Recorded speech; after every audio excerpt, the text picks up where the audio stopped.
gun nuts.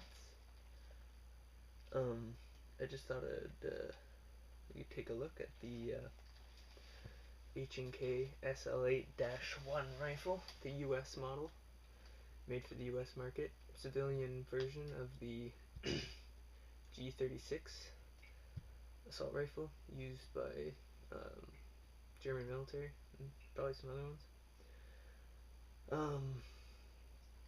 Alright, so first off, do our little safety check. Pull the bolt back, lock it into place, check the chamber, magazine, there's nothing in there, we're safe. So,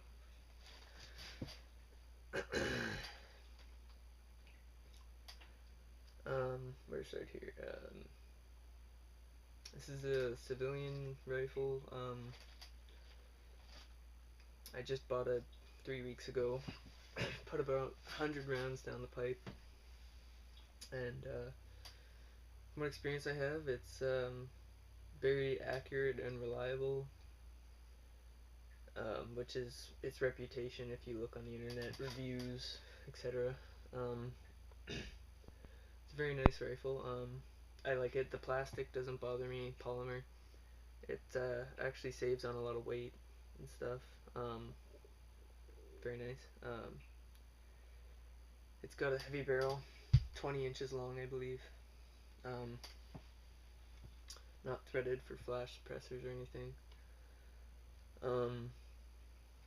You might notice if you've seen an HK SL8 before, this is a different stock. This is a custom made stock for it. It's a G3 style or MP5 style stock that's been modified to fit onto an HK SL8 stock. It just makes it look a little bit more tactical. The iron sights on this rifle are great. I like how it came with cheek risers, very helpful. When I use my normal hunting rifle now, I'm used to this cheek riser from this rifle, and it always pisses me off. I gotta get one for my hunting rifle now. It's very convenient. It makes it much easier to aim and shoot. Let's see here. It comes with the full length rail. I'm gonna get it either cut down or buy another rail for it that'll cut off right about here. That'll look a little bit better. This rail's the best for the iron sights though, because you get a long distance from your front sight to your rear sight, which can increase your accuracy. Let's see. Since it's the US model, you may notice there's a little indent in the magazine well that goes up into the receiver. That's because it only takes single stack magazines, no double stack. It can be modified. People have modified theirs to take double stack magazines, but it's a huge project and may not be worth it for some people. These are 10 round magazines, pinned 5 rounds per Canadian law, as you can see by the glue and pins in here.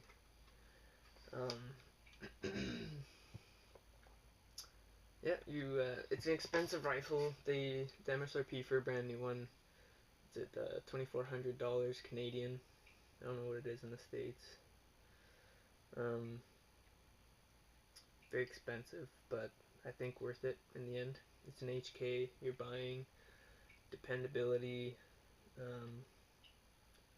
accuracy, all that, German engineering. Let's see here. Talk about the ergonomics of the controls maybe a little bit. You've got your safety here. Very easy to flip. It's a little bit sticky, I guess. Could be easier to flip, but some people's opinion that might make it more safe. Let's see. There's no bolt release. You can buy one aftermarket, which is what I'm gonna get. It goes right down here in the trigger guard, and makes reloading much faster. Let's see, the magazine release I find is very easy to do it one-handed. You don't need your trigger finger to push a button or anything like on a AR-15 or anything like that. I think that's about as far as that goes. The trigger is alright. It's not great, but it's not bad either, I don't think. It's got, Jeep, do that. You gotta pull it back to here, and then it's alright. It's pretty crisp, I guess. And, let's see, what else here? Go over, well, I'll talk about this specific gun. I looked up, there's markings on here you'll find on any HK rifle. It's got some symbols. They basically mean the rifle was manufactured in 1999 for my rifle. Obviously it was a safe clean because it's in like perfect condition basically.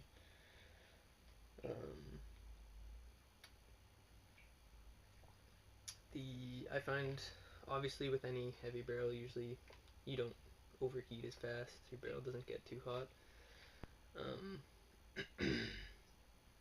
The weight distribution. If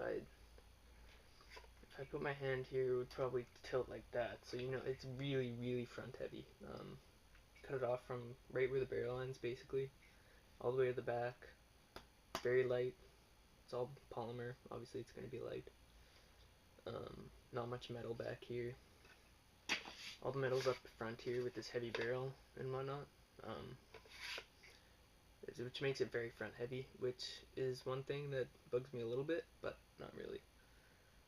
It does make it a little bit more difficult to hold the firearm up in sighted position for an extended period of time. But it actually helps with muzzle flip a little bit.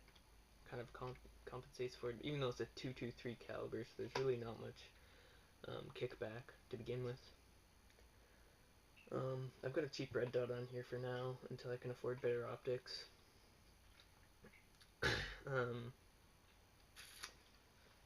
Let's see. What else here? Yeah, I don't know. It's so far it's been a great rifle. It has a great reputation, which it deserves. It's been around for a long time, so you know it works. You know there's parts around. You know there's lots of the rifles around used that you can find.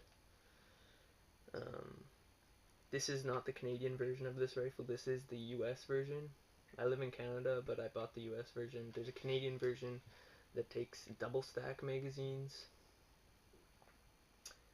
It's the I don't know why there's two different versions. There's must be some technicality in laws that make it different.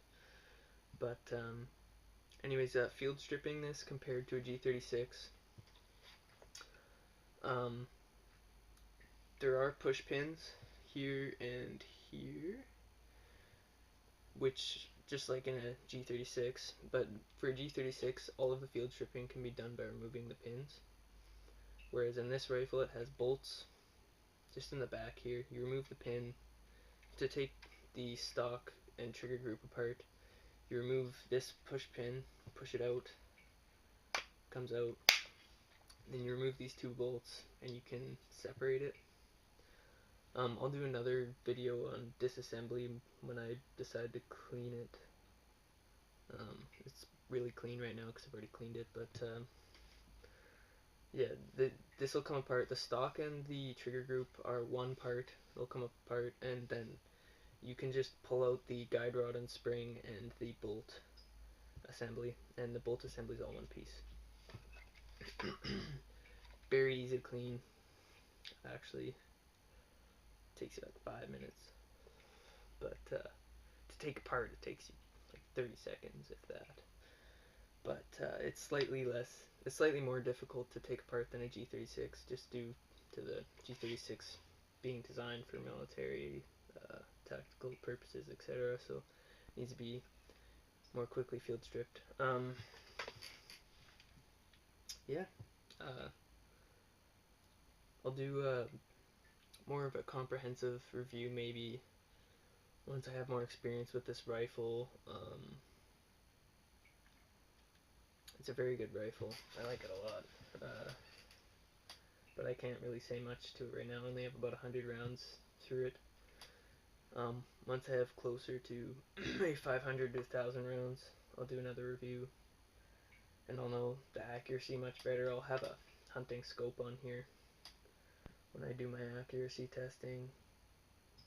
But I don't know, people have said they've gotten half MOA with this rifle, which isn't really hard to believe.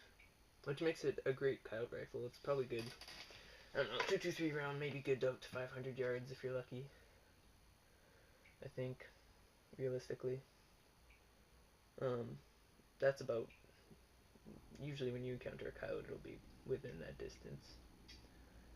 So this is my coyote rifle, basically, and my kind of tactical shooter rifle, just for fun, because it's cheap to shoot. But yeah, that's just a quick look at the HK SL8-1, the US model. And I hope this helped you somewhat. And yeah, Andrew Josh out.